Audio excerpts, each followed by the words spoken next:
오늘 우리가 볼 하나님의 말씀은 사무엘하 24장 1절 말씀.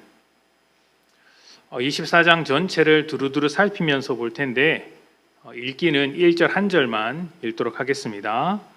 1절입니다. 다 같이 봉독합니다. 시작. 여호와께서 다시 이스라엘을 향하여 진노하사 그들을 치시려고 다윗을 격동시키사 가서 이스라엘과 유다의 인구를 조사하라 하신지라. 아멘. 자, 오늘 본문을 본격적으로 다루기 전에 먼저 생각해 볼 것이 있습니다. 이미 이제 말씀을 나누면서 몇 차례 반복해서 설명드린 것이긴 한데요. 이스라엘의 왕의 역할이 무엇인가 하는 점입니다. 왕은 이스라엘과 하나님 중간에서 다리 역할을 한다고 볼 수 있습니다.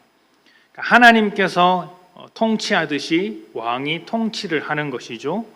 이를 위해서 하나님은 왕을 보호해 주시고 왕권의 이제 근거가 되어 주십니다. 왕은 자신이 경험하고 배우게 된 하나님의 모습 그대로, 그 모습 그대로 백성들을 통치해야 하는 것입니다. 그러니까 하나님과 백성 사이의 중간 매개체 역할로서 왕을 두신 것이죠. 처음에는 이제 하나님께서 직접 이스라엘 백성을 통치하셨으나 이스라엘 백성이 왕을 요구하게 되었고 하나님께서 그것을 그냥 받아주십니다. 수용해 주시되 하나님께서 요구하셨던 것은 왕이 다른 우상을 섬기는 왕과 같지 않고 하나님께서 다스리듯 왕이 통치를 해라. 그래서 너는 좌로나 우로나 치우치지 말고 내 말씀을 곁에 두고 내 말을 곁에 두고 그것을 기준 삼아서 가르치라. 이것이 하나님의 요구였습니다. 자, 여기서 중요한 것은 왕권의 출처가 하나님께 있다는 것이고 이스라엘 나라와 이스라엘 백성들도 하나님의 것이라는 점입니다. 모두가 하나님의 것이죠.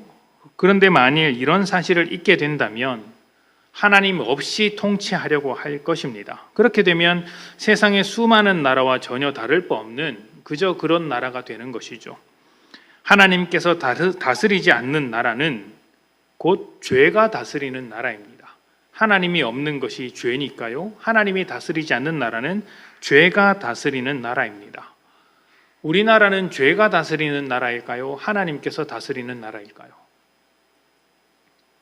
모든 나라의 주인, 모든 권력의 주인은 하나님이시지만 정치인들과 또 지도자들 중에서는 죄의 원리를 따라 살아가는 사람들이 참 많죠. 그러다 보니 죄가 다스린다고도 말할 수 있습니다. 그렇다면 이제 죄의 통치에 따른 죄의 결과가 그 나라 가운데 나오게 되는 것이죠. 분열되든지 나라가 망하게 되든지 힘들게 되든지 이런 결과들이 나타나게 되는 것입니다. 이와 관련해서 하나 더 생각해 볼 것은 죄가 통치할 때 죄의 결과를 당하게 되는 것, 행한 대로 결과를 받는 것은 지극히 당연한 것이라는 점입니다. 이것은 하나님께서 허락하신 법칙이라고 할 수 있죠. 죄 아래 거하면 죄의 결과를 받고 하나님의 품에 있으면 하나님의 결과를 받습니다. 물론 그 가운데서 은혜는 죄의 결과를 면하게 할 뿐만 아니라 하나님의 품속으로 들어오게 하는 하나님의 일하심을 설명하는 것입니다.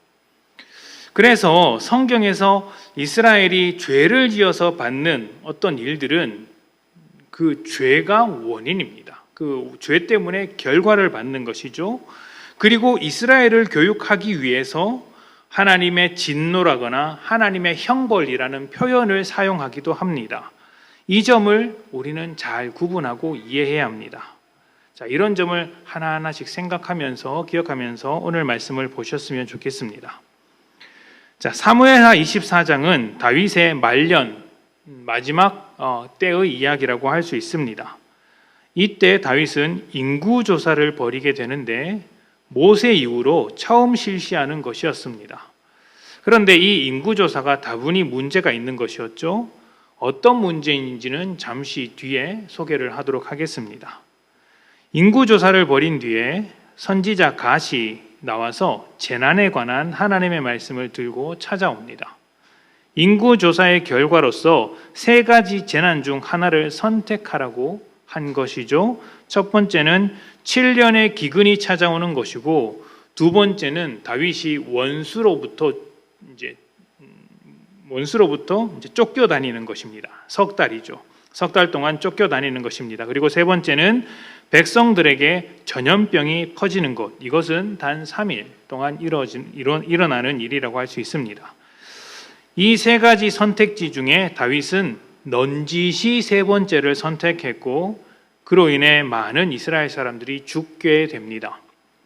후에 하나님의 긍휼로 살게 된 이스라엘은 멸망당하지 않고 이제 그 명맥을 유지하죠. 그리고 다윗은 아라우나의 타작마당에서 번제와 화목제물을 드리면서 모든 재앙이 끝나게 됩니다. 자, 대략 이런 스토리를 가지고 있는데요. 이런 이야기를 들으면 일단 이해하기 어렵고 생각할 것들이 참 많습니다. 하나님께서 너무 과하신 것이 아닌가라는 생각이 들 때도 있습니다. 17절을 잠깐 보시면 다윗이 이렇게 항변을 합니다. 잘못한 것은 나 자신이 맞는데 왜 백성들이 고통을 당해야 하느냐, 이렇게 항변을 하는 것이죠. 이게 맞는 말일까요? 틀린 말일까요? 이게 맞는 말입니다. 이 말 자체는 맞는 말이죠. 인구조사라는 일을 벌인 것은 다윗입니다. 그렇기 때문에 만약 벌을 받는다면 다윗이 받는 게 맞는 이야기입니다. 그래서 이스라엘 백성은 좀 억울한 면이 있죠. 하나님이 부당한 것처럼 보이는 것도 있습니다. 그런데 이 말씀을 하나하나 뜯어보면 꼭 그런 측면이 있지 않다, 꼭 그런 것은 아니다라는 것을 발견하게 됩니다. 이스라엘 백성이나 다윗이나 사실은 똑같은 것이죠. 그리고 하나님은 이 모든 일을 통해 우리를 교육하고 계신다라는 것을 잊어서는 안 됩니다. 그러니까 죄의 통치가 아니라 하나님의 통치로 되돌리기 위해서 교육하고 계시다는 것이죠. 자, 이제 말씀을 하나하나 보면서 따져보도록 하겠습니다. 24장 1절입니다.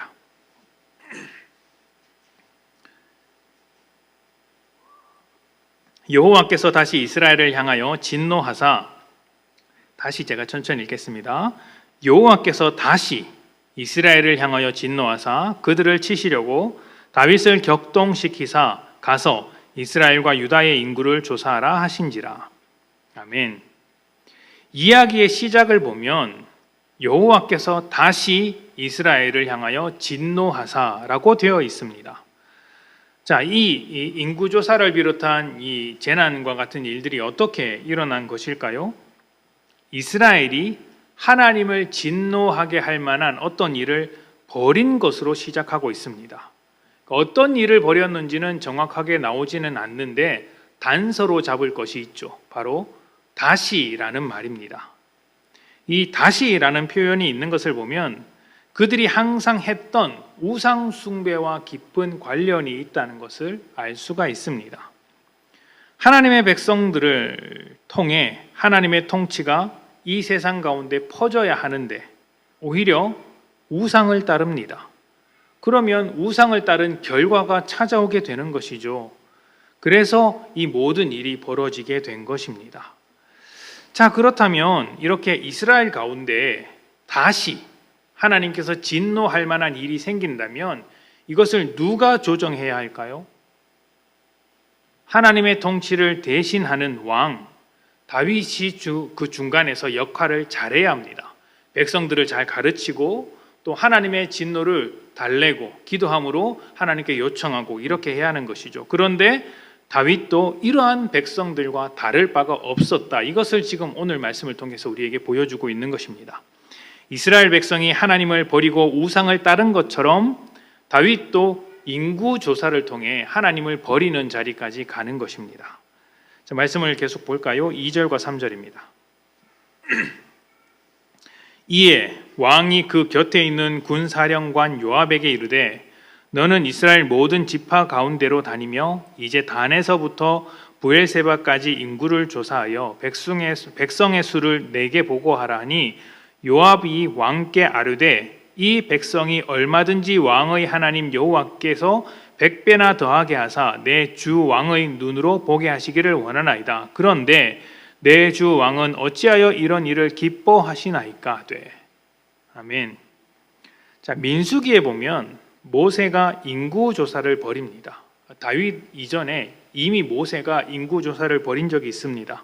그런데 이때의 인구 조사는 하나님께서 지시하신 것입니다. 왜 하셨냐면 아브라함에게 하신 약속, 너의 후손을 별처럼 많게 하겠다, 바닷가의 모래처럼 많게 하겠다라는 약속이 어떻게 이루어지고 있는지 확인시켜주는 측면이 있었습니다. 그래서 너희의 그 사람들의 숫자를 한번 계수해봐라, 따져봐라, 이렇게 이야기를 하는 것이죠. 그런데 지금 다윗의 인구조사는 이러한 하나님의 약속과는 상관이 없습니다. 순전히 다윗의 뜻에 의해서 지시되고 있는 것이죠. 인구조사를 벌이자 요압이 반대합니다. 그럼에도 다윗이 강행하죠. 어떤 문제가 있을까요? 일단 인구조사를 왜 하는지를 이해할 필요가 있습니다. 다윗이 인구조사를 하는 것은 크게 두 가지 의미가 있다고 합니다. 첫째는 군사력의 보강입니다. 자기를 위해 군대를 만드는 것이라고 할 수 있죠. 이 말인즉 왕권을 강화하겠다는 것인데, 하나님 나라의 왕권은 하나님으로부터 나오지 힘으로부터 나오는 것이 아닙니다. 그럼에도 지금 다윗은 군사력을 더 키워서 자기 왕권을 강화시키려고 하는 것입니다. 두 번째는 세금을 걷기 위한 목적이라고 합니다. 필요 이상의 세금을 걷어서 다윗의 곳간을 채우는 것이죠. 이런 정책은 상식적으로 생각해도 문제가 있죠. 그래서 요압이 반대하는 것입니다. 이러한 인구조사는 이스라엘이 우상을 따르고 있는 것과 사실 똑같은 것이라고 말할 수 있어요. 우상 숭배는 이스라엘을 다스리는 하나님을 인정하지 않고 그들의 삶에서 하나님을 지워버리는 것을 이야기합니다. 그리고 하나님을 대신할 만한 것들로 자기의 삶을 채워가는 것이죠. 그것이 우상 숭배입니다. 다윗이 지금 그렇게 하고 있는 것이에요.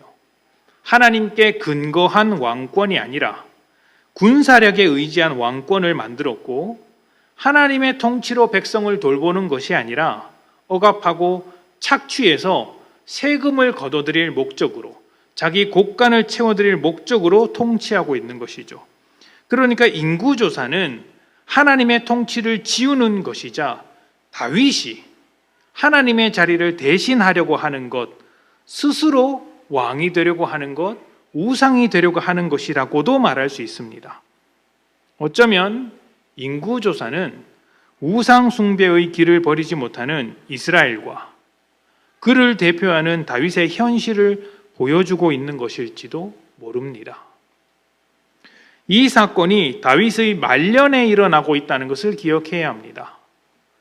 그러니까 그의 인생 전반에 걸쳐서 하나님의 일하심이 어떠했는가를 충분히 경험한 시점이라는 것이죠. 그리고 밧세바 사건을 통해 자기가 얼마나 죄인인지도 깨닫게 되었습니다.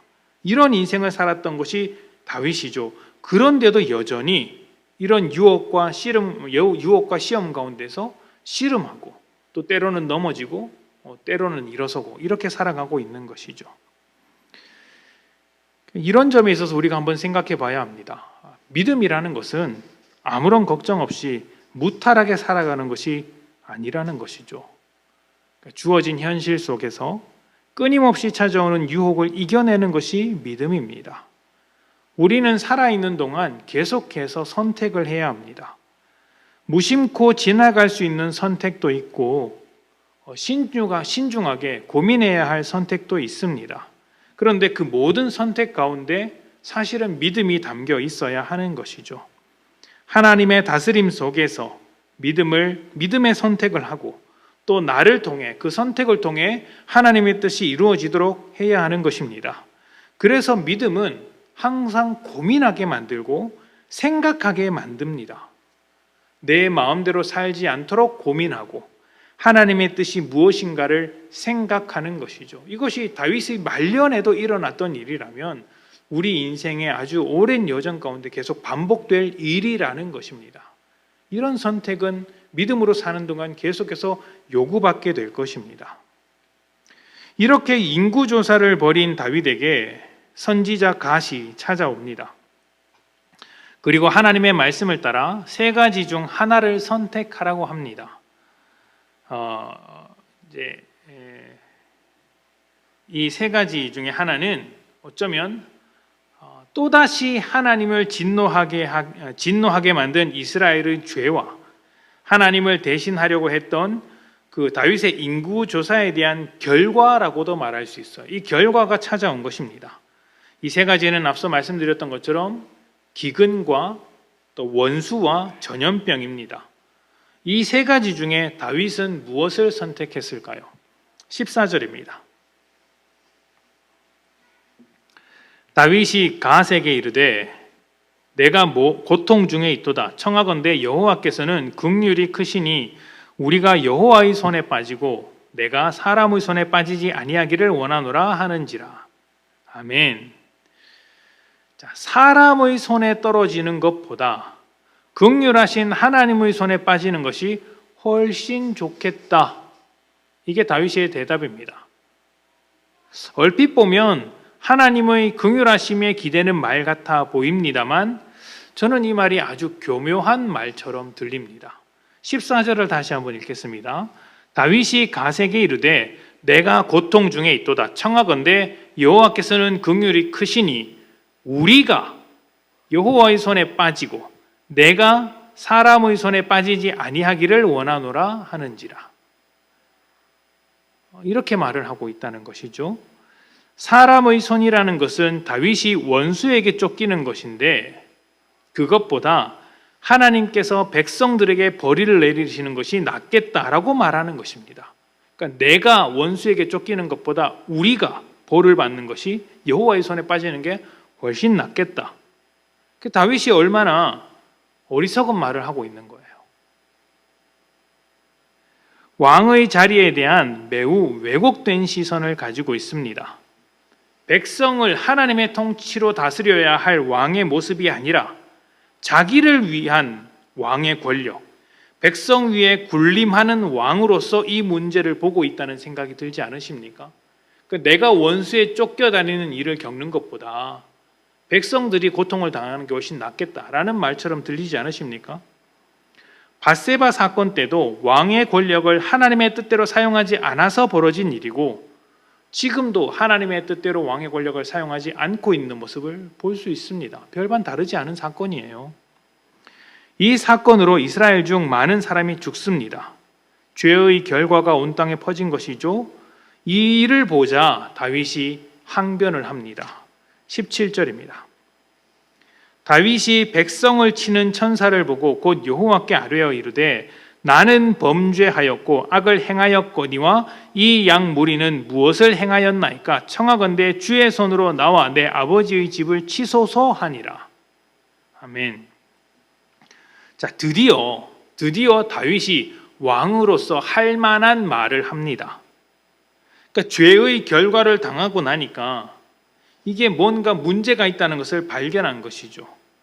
어쩌면 이런 모양들이 우리에게 어려움을 허락하시는 하나님의 섭리가 아닌가 생각을 해봅니다. 사람의 마음은 매우 단단해서 또 고집스러워서 어려움을 겪어봐야 비로소 자신의 삶이 잘못되었다는 것을 인정합니다. 많은 사람들이 고난 중에 예수를 만나게 되는 것도 이러한 이유가 있기 때문이겠죠. 고난과 고통은 우리의 죄를 보게 합니다. 그리고 이 과정을 통해 하나님의 은혜가 얼마나 귀한 것인지 배우게 되는 것입니다. 자, 이 모든 과정 속에서 지금 다윗이 하나님이 부당하다 이렇게 소리치고 있는 거예요. 하나님이 부당하실까요? 당연히 아니죠. 하나님은 정의롭고 자비하시며 긍휼하신 분입니다. 다만 다윗을 교육하기 위해서 이런 오명을 뒤집어 쓰고 계신 거예요. 우리가 고통 중에 있을 때 하나님을 원망하기도 하죠. 그런데 하나님은 우리의 원망을 묵묵히 듣고 계시며 여전히 우리를 깨닫게 하십니다. 그런 것처럼 다윗에게도 그렇게 일을 하고 계시는 것입니다.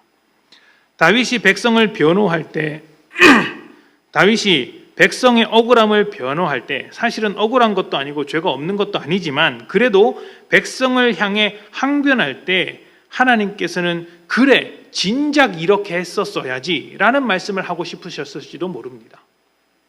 네가 정말 하나님의 통치, 나의 통치로서 백성을 다스리고 있었다면 진작에 이렇게 말을 했었어야지 라고 말씀하고 싶으셨을 거예요. 출애굽기 32장 9절부터 14절 말씀을 봅시다. 출애굽기 32장 9절부터 14절입니다.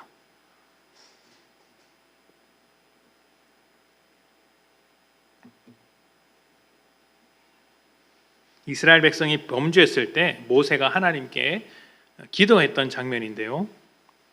출애굽기 32장 9절부터 14절입니다. 9절입니다. 제가 봉독하겠습니다. 출애굽기 32장 9절. 여호와께서 또 모세에게 이르시되 내가 이 백성을 보니 목이 뻣뻣한 백성이로다. 그런즉 내가 하는 대로 두라. 내가 그들에게 진노하여 그들을 진멸하고 너를 큰 나라가 되게 하리라. 모세가 그의 하나님 여호와께 구하여 이르되 여호와여 어찌하여 그 큰 권능과 강한 손으로 애굽 땅에서 인도하여 내신 주의 백성에게 진노하시나이까?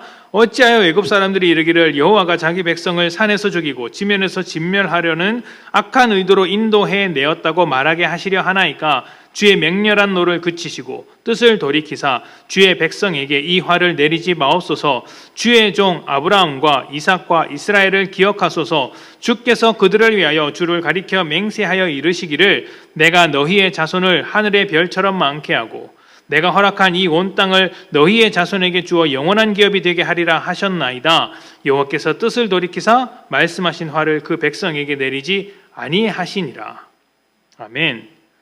이스라엘 백성이 범죄했을 때 모세는 하나님의 약속을 의지하며 기도했습니다. 그러자 하나님은 모세의 기도를 즉각 응답해 주셨죠. 이 기도를 기다리셨던 것처럼 바로 응답을 해 주셨습니다. 하나님은 벌하시는 것이 목적이 아닙니다. 죄의 결과를 피하게 하고 하나님을 신뢰하는 하나님의 백성으로 만드는 것이 목적입니다. 그래서 하나님의 약속을 붙잡았을 때 하나님과 백성 사이를 중재하며 기도했을 때 응답해 주셨던 것이죠. 그런데 다윗은 하나님과 백성 사이를 중재하기는커녕 자기 자신의 백성으로 삼으려고 했습니다. 뿐만 아니라 원수에게 쫓기는 것보다 백성이 전염병에 걸리기를 선택한 것이 다윗입니다. 하나님의 통치를 대신하는 왕이라면 하나님의 통치로 하나님의 백성을 만들어야 하는데 다윗은 전혀 그렇게 하고 있지 않았다는 거예요. 그리고 하나님은 이 모든 사건을 통해 생애 마지막까지 다윗을 교육하고 계신 것입니다. 자, 이런 일로 인해서 다윗이 어떻게 변화가 되고 있을까요? 사무엘하 24장 22절부터 25절 말씀을 봅시다.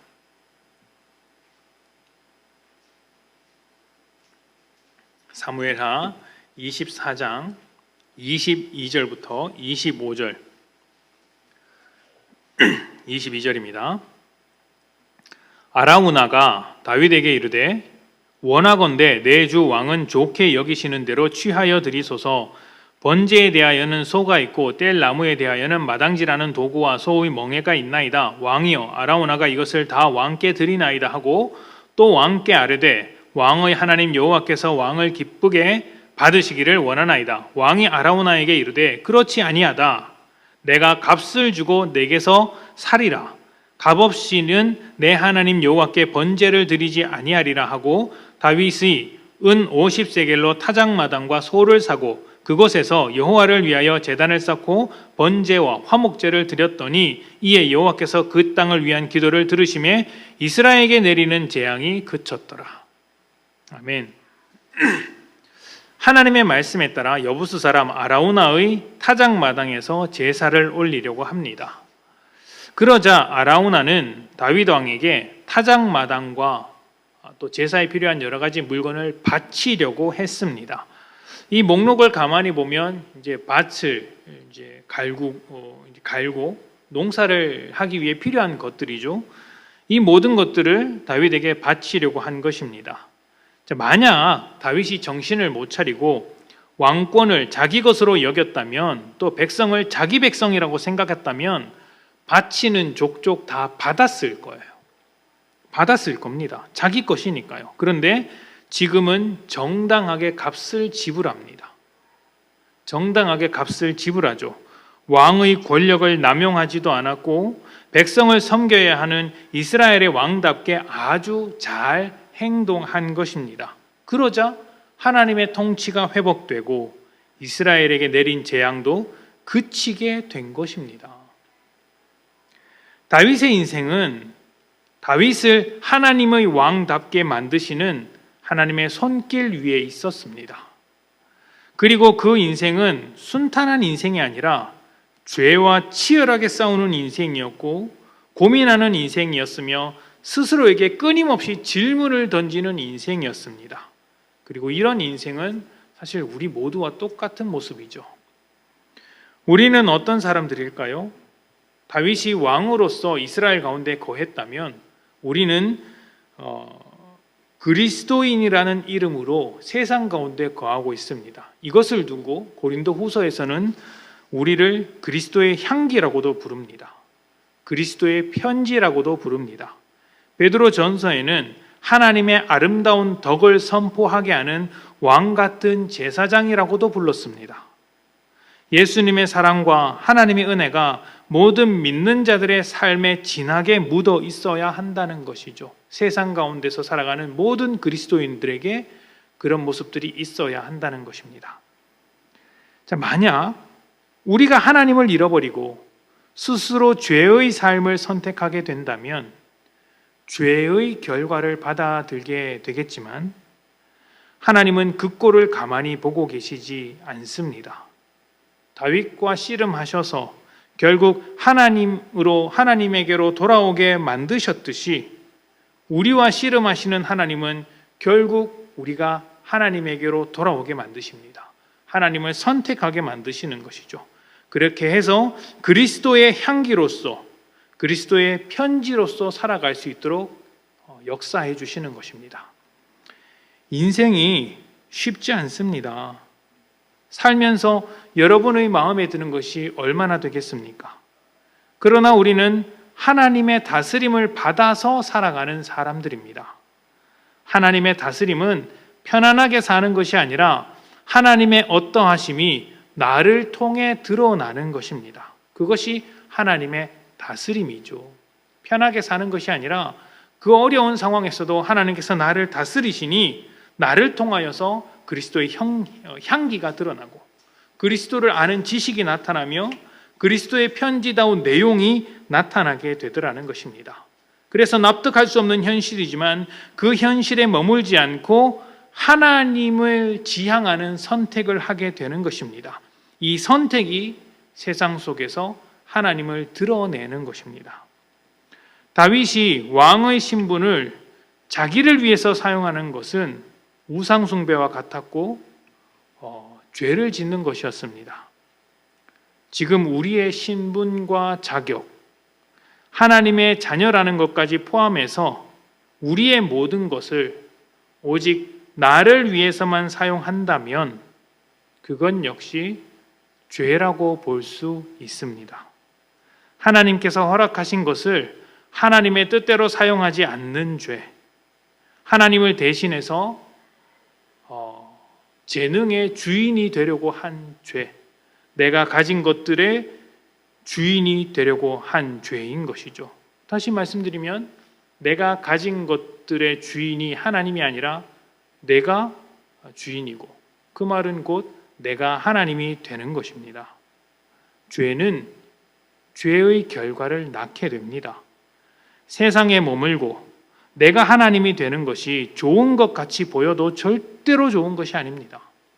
하나님의 통치가 훨씬 좋고 하나님의 뜻이 더욱더 복됩니다. 그러니 우리는 항상 하나님을 드러내며 살아가야 하는 것이죠. 그리스도의 향기, 그리스도의 편지, 왕과 같은 제사장으로서 우리가 해야 할 역할은 하나님을 드러내는 것입니다. 다윗은 이것에 대하여 실패할 때가 많았지만 하나님은 다윗을 포기하지 않고 끝까지 인도해 주셨습니다. 그리고 우리도 넘어질 수 있으나 실패할지언정 하나님은 우리를 포기하지 않고 끝까지 인도해 주십니다. 하나님을 드러내는 것을 위해 우리를 인도하시는 하나님을 기억하십시오. 그리고 이 어려운 현실 속에서도 믿음으로 살아가며 주어진 삶을 선택하시는 복된 성도님들이 되시기를 축복합니다. 함께 기도합시다.